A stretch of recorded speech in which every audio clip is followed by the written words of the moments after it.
अस्सलाम वालेकुम रहमतुल्लाह दोस्तों, वेलकम टू माय चैनल। अच्छा जी, आज एक बड़ी खुशी का दिन है ओमान वालों के लिए स्पेशली, क्योंकि आज कई महीनों बाद वो दिन आया है कि ज़ीरो डेथ है अल्हम्दुलिल्लाह सल्तनत ऑफ ओमान में। पिछले 24 घंटों के जो केसेस की तादाद आई है उसके साथ, मतलब 58 केसेस हुए कोरोना के टोटल रजिस्टर्ड जो हुए सल्तनत में, और ज़ीरो डेथ हुई अल्हम्दुलिल्लाह रब्बिल आलमीन। मतलब आज के दिन कोई भी शख्स अपने प्यारों से नहीं बिछड़ा सल्तनत ऑफ ओमान में, वरना ऐसा हो रहा था कि डेली 2 3 4 5 केसेस डेथ वगैरह चल ही रही थी। सो अल्हम्दुलिल्लाह पॉजिटिविटी की तरफ जो है वो मामला बेहतरी की तरफ जा रहे हैं। 2 लोगों को गिरफ्तार किया गया है। एक एक्सपेक्ट्रिएट का मर्डर हुआ था नॉर्थ अल शर्किया रीजन में, सस्पेक्टेड हैं वो लोग, उनको गिरफ्तार किया गया और उनकी कानूनी कार्रवाई स्टार्ट कर दी गई है। उसके साथ ही साथ ओमान की जो टीम है वो कतर में अपने जो मैचेस वगैरह हैं फुटबॉल के वो खेलेगी। अच्छा, अब मैं लेता हूँ आप लोगों के जो सवालात आते हैं बहुत सारे, उनमें से कुछ के मैं आपको जवाब देता हूँ रिगार्डिंग वीज़ा। वीज़ा हर तरह का आप अप्लाई कर सकते हैं, क्योंकि मुझे बहुत सारे लोग डिफरेंट किस्म के सवालात पूछते हैं, हर बंदे का अलग अलग ही केस होता है। तो मैं ये कोशिश करता हूँ कि हर मतलब अपनी वीडियो में दो चार लोगों के मैं एक्सपेक्ट कर दूँ, ताकि एक्सप्लेन कर दूँ, ताकि आप लोगों को आपके सवालों के जवाब मिल जाए।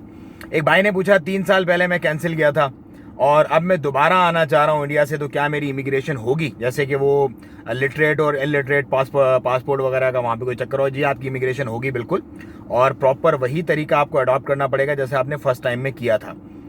नंबर 2, वो तमाम लोग जिन्हें एक वैक्सीन जो है वो दूसरे उसकी लग गई, दूसरी उसकी लग गई। मैंने अपनी पिछली जो 2-3 दिन की पहली वीडियो थी उसके अंदर भी एक्सप्लेन किया था, मैं दोबारा से कर दूं कि वो आपकी जो एक वैक्सीन लगी होगी ना, फाइजर की, एस्ट्राजेनेका या किसी की भी, वो डोज बूस्टर कंसीडर किया जाएगा आपका और आपको क्वारंटाइन करना पड़ेगा। या तो आप दोनों वैक्सीनेशन सेम उसी की अप्रूव वैक्सीन की लगवा लें जो ओमान में अप्रूव है, तो आपको क्वारंटाइन भी नहीं करना पड़ेगा और आपका एयरपोर्ट पे भी कोई आपका टेस्ट वगैरह नहीं होगा। लेकिन अगर सिर्फ एक लगी होगी तो आपको एक ही कंसीडर किया जाएगा और आपके तमाम मामलात को देखा जाएगा। फैमिली वीज़ाज़ यस लग रहे हैं, तमाम फैमिलीज़ जो भी ज्वाइन करवाना चाह रहा है अपनी फैमिली को, उसके वीज़ाज़ लग रहे हैं और आप भी अपने ऑनलाइन अप्लाई कर सकते हैं। फादर मदर बेगम बच्चों का वीज़ा आप अप्लाई कर सकते हैं, कोई प्रॉब्लम नहीं है। कैमका ने अपना जो मेडिकल के लिए रजिस्ट्रेशन था वो भी ऑनलाइन कर दिया है।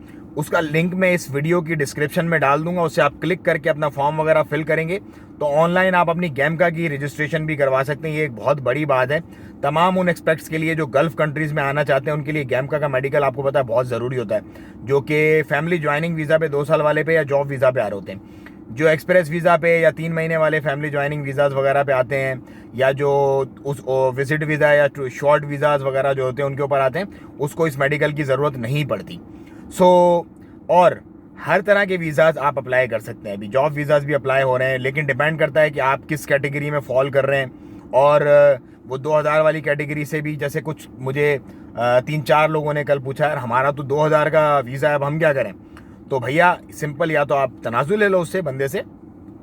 फिर वो बोलते हैं यार तनाजुल के लिए भी वो बोलते हैं कि हमें पैसे मांगते हैं अरबाब बहुत ज़्यादा।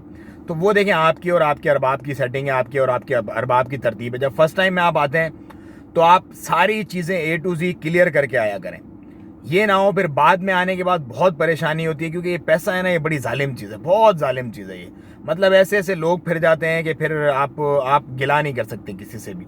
सो बेहतर ये कि अपने खुले डुल्ले मामलात रखें। आपको कोई जॉब ऑफर कर रहा है या कोई भी मामलात, उससे पहली बारी में सब कुछ पूछ लें। पासपोर्ट मेरे पास होगा, बताका मैं रखूँगा अपने पास, सैलरी मुझे कितनी दोगे, घर में जो रिहाइश होगी उसके पैसे दोगे या घर दोगे, खाने पीने का क्या अलाउंस दोगे, जब मैं वापस छुट्टी जाऊंगा तो टिकट दोगे या नहीं दोगे, मेडिकल इंश्योरेंस दोगे या नहीं दोगे।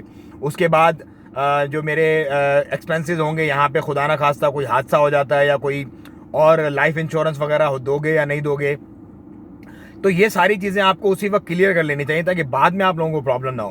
पहले क्या होते हैं, लोग जल्दी जल्दी आने के चक्कर में बस ठीक है जो मिला जैसे मिला। बहुत सारे लोगों को तो पता ही नहीं होता कि हम कितने रियाल में जा रहे हैं, क्या जा रहे हैं, क्या हमारा, क्योंकि बीच में एक एजेंट होता है और वही आपसे सारी डीलें रखता है अपने पैसे वैसे रख के, और वो आगे आपने बहुत सारे, यहाँ पे बहुत सारे ऐसे लोग हैं जिन्होंने अपने अरबाब की शक्ल ही नहीं देखी हुई आज तक, उनको पता ही नहीं है कि उनका कफील कौन है, जो कंपनी का ऑनर है बेसिकली। सो इन चीज़ों का बड़ा ख्याल रखा करें, क्योंकि मैं बहुत सारे ऐसे केसेस देखता हूँ आते जाते गुजरते। मेरी आदत है मैं लोगों से बात करता हूँ, जब भी मुझे कोई इस तरह का बंदा नज़र आता है जिसको मुझे लगता है कि यार ये इसमें थोड़ी परेशानी है, टेंशन है, तो मैं उससे खड़े होकर 1-2 मिनट बात ज़रूर करता हूँ। तो इस कदर स्टोरीज़ आती हैं कि अगर वो मैं सारी बताने आपको लग जाऊँ ना तो मुझे कई महीने लग जाएँ वो सिर्फ स्टोरी आप लोगों को एक्सप्लेन करने में। सो भाइयों, इन चीज़ों से बचो। हर बंदा यहाँ पे अपने बच्चों का रिस्क कमाने आता है। बेहतर ये है कि प्रॉपर तरीके से आओ, प्रॉपर जो स्टेप्स हैं उनको फॉलो करके आओ और खुली डुल्ली बात करके आओ अपने जो भी आपका एजेंट है या बंदा है बीच में या अरबाब है डायरेक्ट उससे, ताकि बाद में आपको परेशानी का सामना ना करना पड़े। सो ये थी कुछ अपडेट्स दोस्तों।